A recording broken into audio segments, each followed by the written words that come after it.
On today? Good.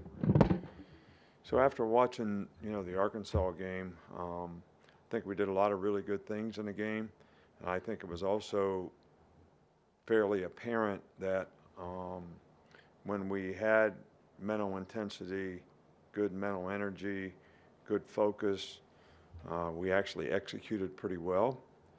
And there were times in the game, especially in the second half, where we sort of lost our mental edge, our intensity, affected our focus, and we didn't play as well and actually let the other team get back in the game. So I think the lesson to be learned in all that is you got to maintain intensity for 60 minutes in the game regardless of the score. I mean, there's games out there every week where people have leads and, lose their focus and, the outcome is not, what you would want it to be. So, um, this game we're playing against Tennessee, big rivalry game, means a lot to a lot of people in the state of Alabama, and I'm sure there too. It's one of the best rivalries in college football. They have a really good team. They're ranked in the 15th or whatever, and so they have a really, really good team, very explosive. Josh Heupel has done, an outstanding job there. They play with great tempo on offense, which is challenging for the defense, but their ability to run the ball and create balance has been, pretty phenomenal this year. I mean, they run it for like 230, pass it for like 210, whatever. And that kind of balance is always something that is difficult. Their defense is playing really, really good. They're in the top 3 or 4, in the SEC, ranked nationally, and negative plays, sacks, tackles for loss, and those types of things. I think Joe Milton is a really good quarterback. They got 3 really good runners who have all been very productive. They've got good skill guys outside. So this is, all around, a really, really, good team. So it's important for us, to have a great week of preparation and be able to maintain focus in practice, in meetings, and whatever we're doing to be able to carry that forward in a game and be able to sustain it in a game for 60 minutes, which is what it's going to take in a game like this. Start right here with Nick. Yeah, Tennessee, their offense has been known to use a wide split with receivers. What were some of the challenges of trying to cover that? Uh, well, they certainly make you defend 53 yards wide of the field. And there's 2 challenges. It affects run support in the box because the guys that are covering the receivers are so far away from the box. And it also, they run a lot of vertical routes from out there. So the people that are covering them get pretty isolated because they're far away from whether it's split safety or middle of the field safety. So it is very challenging. And, the thing that I think is going to be really important is not to give up big explosive plays, which was, a real issue for us a year ago. Katie, on the left, middle. When dealing with freshmen that are getting significant playing time, what's the balance in being patient and letting them learn and grow and kind of knowing when it's time to get tougher on them? Yeah, well, I think that everyone's a little different, when it comes to that. Some guys are that even though they're young, they're very mature. They handle um, their failures fairly well and learn from them. They're focused on, not necessarily the outcome, but what do I have to do to get the outcome? And those guys seem to do pretty well. Um, some guys that are young, good players, maybe lack a little bit of that maturity, sometimes allow the success and the failure that they're having affect how they approach the next play. And, that's something that, I try to harp on the players that, baseball is a game of failures. So if you made 2 out of 3 outs in baseball, if you struck out 2 out of 3 times, got to hit the 3rd time, you'd be in the Hall of Fame. So for young guys, they have to understand that if I can learn and grow from the mistakes that I make, not waste the failings, that would be significant in me making improvement and developing. And, that takes, the right mindset. And, I think the relative degree that young guys have in that area sort of determines how fast they improve. Come over here to Charlie.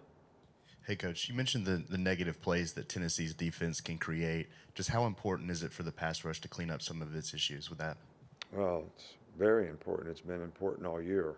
And it's something that, we have to do a really good job planning-wise, and we have to fundamentally play better. It's a combination of both. And both those things are, coaching and teaching things that we need to do better.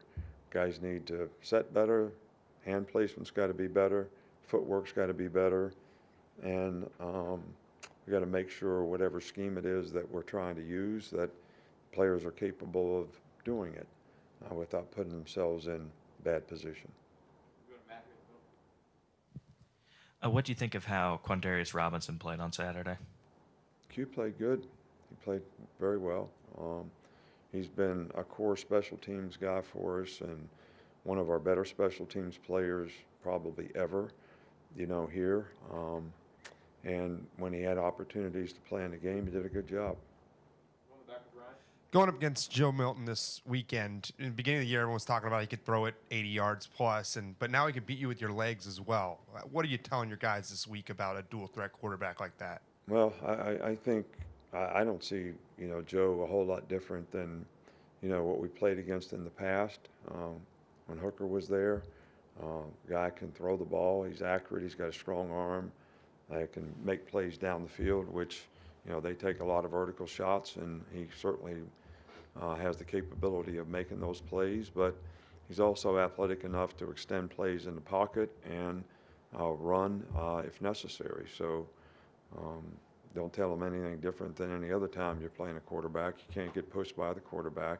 You got to keep the guy in front of you. You got to have disciplined pass rush lanes, and got to try to make the guy throw the ball on time, from the pocket, and hopefully we can cover him well enough to make it work in the back end. Up front with Chase.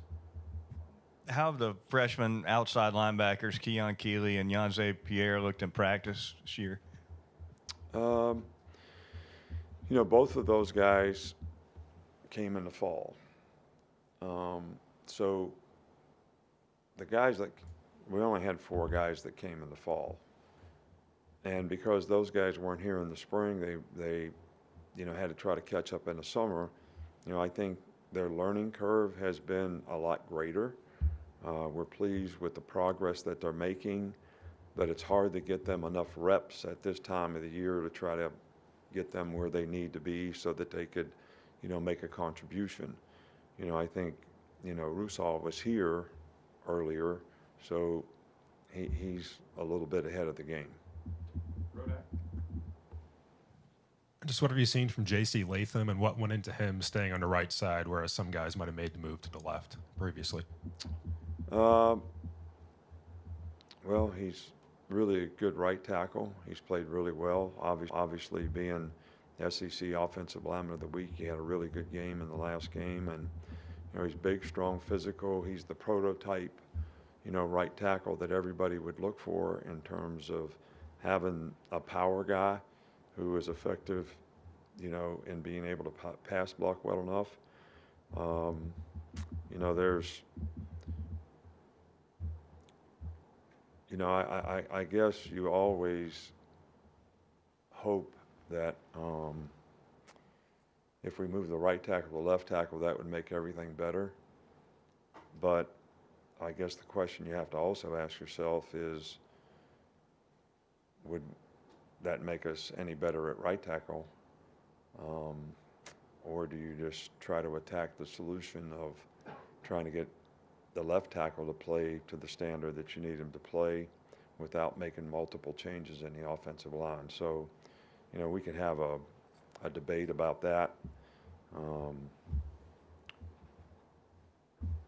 And nobody really knows the answer to that, but we have made a commitment to try to keep some stability with the guys where they're playing and get the guys to play left tackle better. Go to Nick. You didn't have one? Okay. Cody, right here. Justice Haynes got a few snaps on Saturday. What was your assessment of just the limited time that he got? Oh, he played great. You know, he's been playing really well all year. You know, so we've got 4 guys at the position, and all those guys deserve reps and playing time. And it's really, really hard to get 4 guys at running back position to be in rhythm and to play a significant number of snaps. So, you know, Jam played well when he was in there. You know, Roydale and Jace both played really well when they were in there. And Justice played really good when he was in there. So, you know, we're pleased with all those guys, and, you know, maybe there'll be some opportunity for him to make a bigger contribution in the future. Finish up 2 more, Tony, and then Kurt. After going over the film, what led to the consistency in the running game, and then how do you kind of replicate that and continue that consistency moving forward? Well,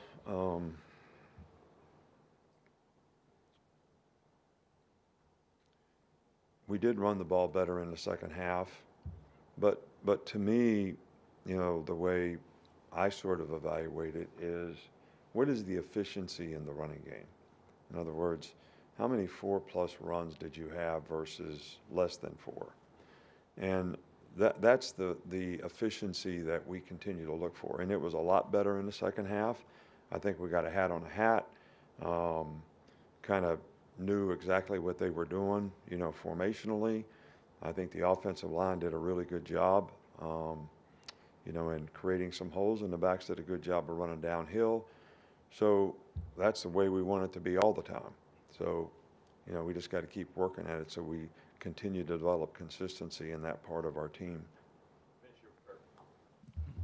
Yes, Coach. I understand your stance on sacks, but I wonder if, and I hope I'm not going over the same ground, but 31 sacks so far this year, if that is concerning, and is that fixable at this time of the year? Well, to the first part of your question, I would say, hell yeah. To the second part is, I do think we have guys that are capable. I think it goes back to that same attention to detail.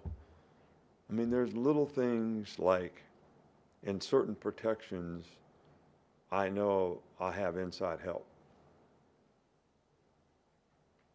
So why would I get beat outside? Does that make sense?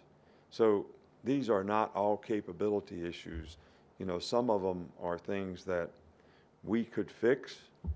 You know, when we're sliding out to block 3-on-3 and the guy doesn't slide out to block the third guy and he runs in and sacks the quarterback, you know, that's a mental error. That's not a physical problem. So it's a combination of all those things that need to get cleaned up with better communication, better execution, and maybe the more knowledge and experience that we get, the more we'll be able to be more effective and consistent in those areas. All right, thanks, Coach. All right, thank you.